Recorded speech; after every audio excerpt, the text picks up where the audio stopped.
Le lendemain, un ciel uniformément gris a changé l'aspect du désert de schiste bitumeux.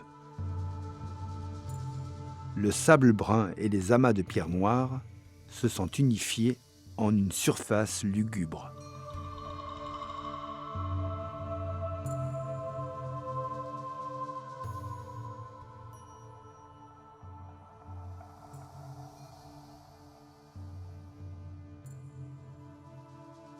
Maintenant, il lui enjoint d'accomplir sa tâche. Il ne sera pas déçu. Dieu va voir ce qu'il va voir.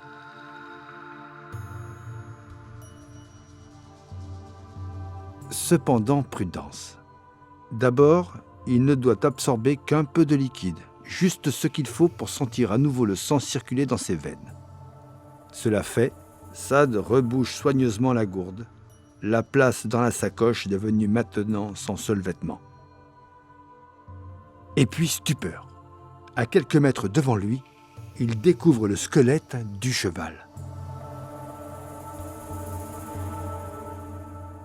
Il est revenu sur ses pas. De désespoir, il se laisse tomber à ses côtés.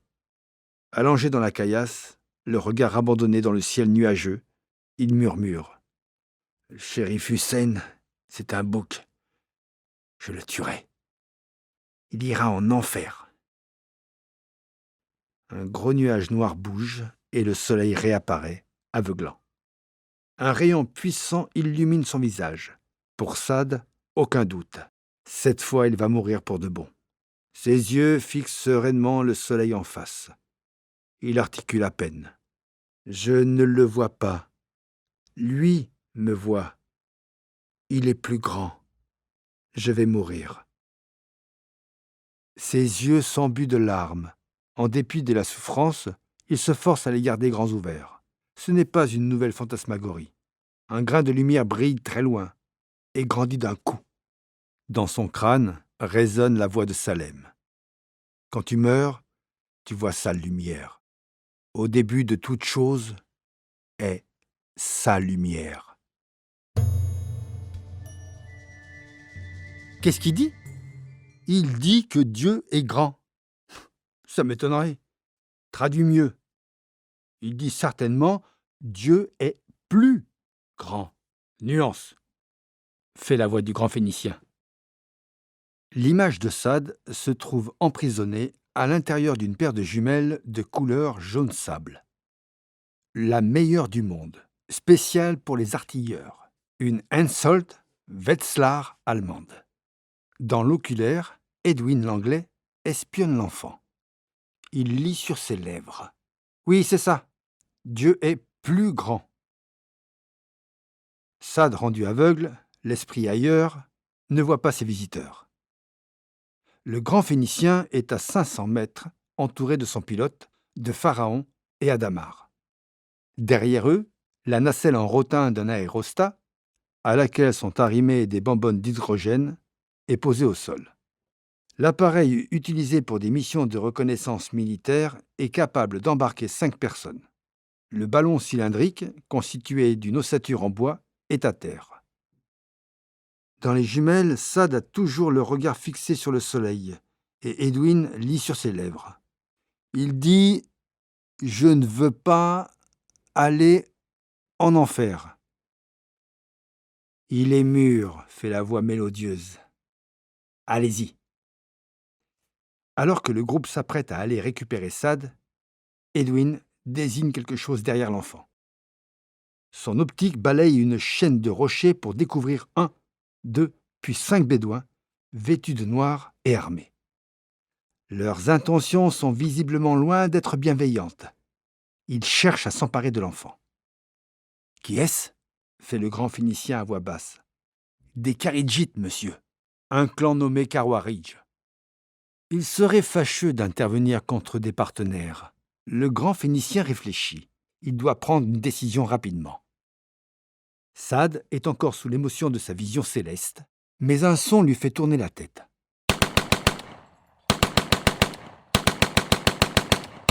Le long crépitement d'un tir de mitrailleuse. Des hommes, enfin. Des êtres humains. Pharaon a tiré. La paire de jumelles balaye 2 cadavres de bédouins kharidjites à terre et leur chamelle qui s'affole. Saad bondit sur ses jambes, trébuche sur les pierres, tombe. Il a beau ouvrir les yeux, il ne voit plus. Ça y est, il est devenu aveugle. Depuis le temps que ça lui pendait au nez à force de regarder le soleil en face, une tache noire gorgée de maladies mortelles a mangé la lumière. Le royaume de Shaitan s'est enquisté en lui. L'heure du sommeil et des songes a remonté le temps. Une autre rafale de mitrailleuses plus proche. La paire de jumelles confirme que 2 autres kharidjites sont morts et que leurs chamelles se sont enfuies. Saad sursaute. La panique le gagne. Dans un réflexe d'aveugle, se guidant à l'oreille, il cherche où aller en hurlant. « Je suis Béni Wardan! Je suis Béni Wardan !» Ses pas le dirigent aveuglément dans la direction des rochers noirs en forme de barrage. Il entend la voix gutturale d'Adamar crier « Viens par ici! Par ici !»« Non! Viens ici, Béni Wardan !»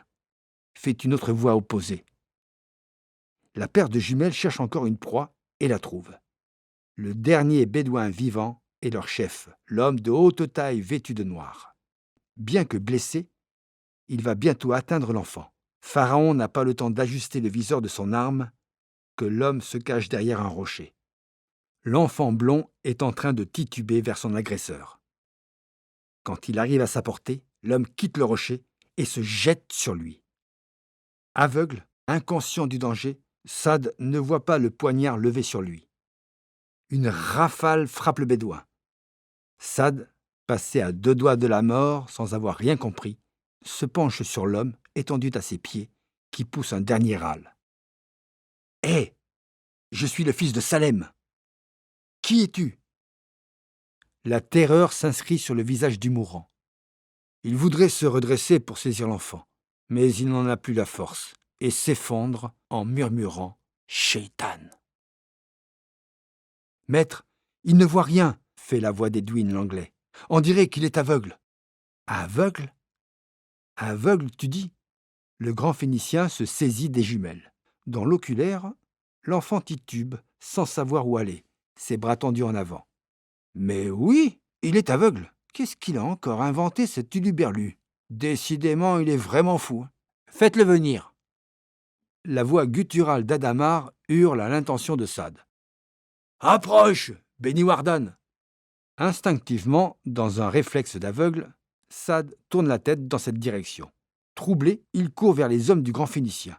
Hagard, il attrape au jugé des mains rêches et fuyantes. « Béni Wardan, je suis Béni Wardan !» réussit-il à articuler. « Approche, mon petit, plus près, tu peux remercier le ciel de m'avoir mis sur ta route, sais-tu » Saad sent une main qui presse un tissu humide sur sa bouche. Ce n'est pas de l'eau, c'est du plomb fondu, brûlant et froid en même temps. Instinctivement, il fait un geste vers cette main, mais le grand Phénicien le repousse. Plongeant le chiffon dans l'eau, il en extrait quelques gouttes qui coulent entre ses lèvres. Saad doit serrer les dents pour éviter que l'eau ne brûle sa gorge. Mais la main du grand Phénicien lui dessert la bouche pour y faire couler quelques gouttes. Saad voudrait y échapper, mais ce diable le tient. Sa peau brûle, son corps est enflammé. D'autres mains le maintiennent, le forçant à garder la bouche ouverte pour continuer à y faire couler le liquide goutte à goutte. Puis vient le moment où l'eau ne brûle plus. Le chiffon humide lui fait du bien. L'eau sur son corps lui procure un frisson délicieux. Saad, aveugle, enregistre tout avec précision. Cette main sème un doute dans son esprit. Est-elle paternelle ou manipulatrice ? Il s'évanouit avant de s'en faire une idée. « Chargez-le » ordonne le grand Phénicien à Pharaon et à Damar, qui étaient allés inspecter les cadavres. « C'était qui ces bédouins ?»« Des Kharidjites, maître, » annonce Pharaon. « J'ai déjà vu leur chef. On le surnommait Kinjar el-Illah, le poignard de Dieu. » Cet homme d'un clan du roi Al-Sadoum avait-il pour mission d'éliminer cet enfant ? Sans aucun doute, car la rumeur a couru que le fils adoptif du cheikh des Béni Wardan devait être tué pour avoir profané la terre d'islam. Encore un débordement fanatique des Kharidjites. Maintenant, pas question de laisser là ces 5 corps. Il faut les faire disparaître. Les enterrer? Non, les brûler plutôt. Et disperser leurs cendres. Personne ne doit savoir qu'il a fait abattre 5 d'entre eux. Il en va de la réussite du scénario numéro 3. El Hamel a mis 5 jours à atteindre le puits de la débauche, celui d'Ali Moussa. 2 jours de plus qu'aurait mis tout autre chamel pour effectuer le trajet. À peine arrivée, elle s'est couchée, et elle a rendu l'âme. Elle avait 75 ans, presque le même âge que Salem. À son arrivée, les femmes d'Ali Moussa procédaient au rituel d'enterrement de leur époux. Elles ont fait 7 fois le tour de la civière avant de l'inhumer, en récitant des phrases coraniques que Salem ne parvenait pas à comprendre, tant elle mangeait les mots.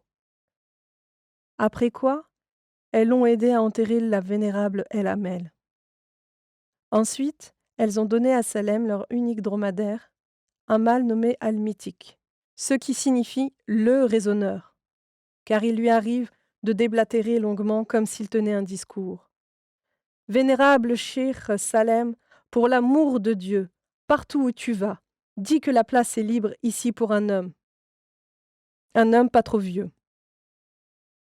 Salem promet sans trop y croire.